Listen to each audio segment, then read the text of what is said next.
Hey yo, this your boy D.E.D, aka Focus Guy, aka Kick Drum, aka Derek Dunlap, and I'm here to tell y'all a little bit something about my mans, my brother from another mother. We go way, way, way back. His name is Sweet She.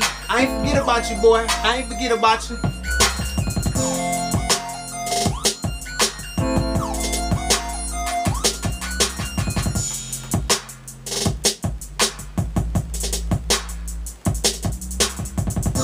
Me and Rashid, we go way, way back. And Rashid, he just one of them fellas that, you know, either you love him or you hate him. You know, there's like no in between with Rashid, because he's like me a little bit. He speak his mind, you know, very outgoing, very determined, goal orientated. And he came into my life at a young age. We were just little lads on the street called Fielding in Detroit, Michigan. And back then I had all of these goals. I wanted to be the best, you know, DJ in the world, and Rashid wanted to be the best rapper in the world. And I remember we were selling candy, cookies, door to door. We was in the student work program. I still remember that pitch. It was something like, hey, my name is Derek and I'm a member of the student work program. The student work program is a youth program whose main goal is to provide opportunities for little kids. See, I'm 42, but my mind's sharp. And we took a whole summer and we were selling cookies. And I took some of my money that I made from those cookies and I was able to buy some equipment down in my mom's basement. And I was just down there brainstorming, trying to get a demo together, but I couldn't rap.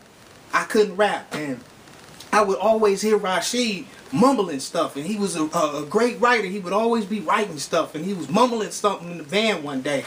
And I was like, man, say that again.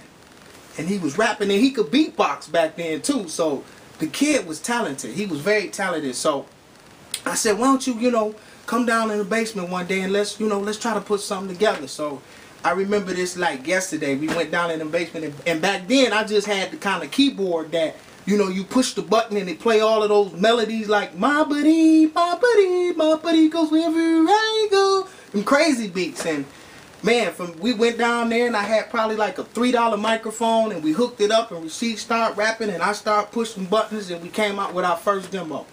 And Rashid was the first rapper I ever recorded. And that was over, wow, man, that was like 20 years ago. Dude, we so old, man. That was like 20 years ago. God used Rashid to touch my life in a way that, I mean, it was just God's perfect time. And I'm going to make this real short, because this ain't about me, this about my boy Sheed. But I was deep into the world. I took my music to a whole nother level that you know, I was just spinning out of control. You know, I was recording with Kid Rock, and I was traveling and just, you know, just being exposed to everything. You know, I was drinking every single day. I went on a drinking binge for like a year and a half straight, you know. And I just thank God it was just drinking, but that's bad enough to be drinking for a year straight. And I remember Rashid had got his life together. He had got saved, you know. He was doing gospel rap. He told me, hey, I'm doing gospel rap right now. And I'm like, yeah, you doing gospel rap, Because, you know, I was doing worldly music, you know. So that's the last thing I wanted to hear was some gospel rap. Because I knew I was a sinner, you know. It was always a battle between flesh and spirit for me. And I knew I had, you know, turned the other cheek. And I was doing secular music and he was doing gospel rap. So he gave me a CD. He recorded a CD. He gave me the CD. And I took the CD. I didn't throw it, you know. Because that's my man's, you know. I didn't throw the CD. But I remember I put it on the mantle. Just like in this studio, I put it like right up on the mantle. And I mean, months went by. Months went by. But that CD was always right there. I didn't listen to it at the time. I never opened it at the time. But I can remember I was coming off the road. And I was drunk as... Man, I was drunk as Dennis Rodman. You know, I was just messed up. You know, and I was tired because I had been on the road for so long, getting high, drinking, partying, in the studio. I was just tired, and I remember stumbling in the house that night, you know, laying down. I was so drunk I couldn't even go to sleep, and I remember asking God. I was just tired. I was just tired of it, you know.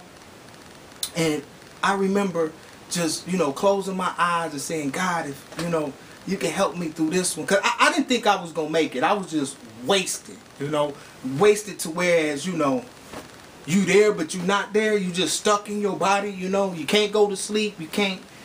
And I just started to cry. You know, I just started to bawl because I was just tired of living that life. And I'm telling you, when you get to that point, it don't matter how much money you got. If you got the #1 record out, who you working with, Kid Rock. I mean, it's just when the world got you by the, you know what I'm saying? And I was just crying. I hadn't cried for like 3 years. And I was just crying like, God, I'm tired. I want to get out of this. And I can remember God coming in and showing me his presence for like the first time since I was like a little boy and I was introduced to Jesus Christ. And I could just remember crying and crying, and I was rolling all on the floor. And after the hours went past, I looked up, and right on that mantle was Sheed's CD. It's funny how God used this boy. He don't even know God used him like this in my life. And I remember getting up off the floor, and I took that CD, and I put that CD in my system.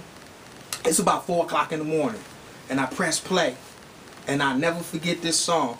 It was called All About God. It's all about God. It's all about God. And when I played that song, the Spirit of God just went through my body. And that song became like my anthem when I, would get into trouble, or when I wake up in the morning and, I'm getting ready. I just blast that song. It's all about God. It's all about God.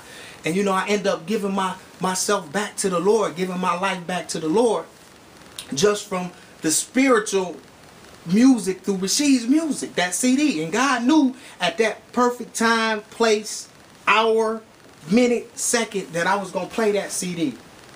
And that's what she's done for me, in my life through God. It wasn't so much that, he preached to me, or it was just his music. His music blessed me. His message blessed me. And to this day, if it wasn't for that experience, I'm not perfect. I'm still a sinner. God is doing the work with me every day. He's humbling me, and I got a long way to go, but I know that, God forgives. And I just want to thank you, Sheed, for being in my life, you know what I'm saying? And you a straight up brother. You shoot it straight from the hip.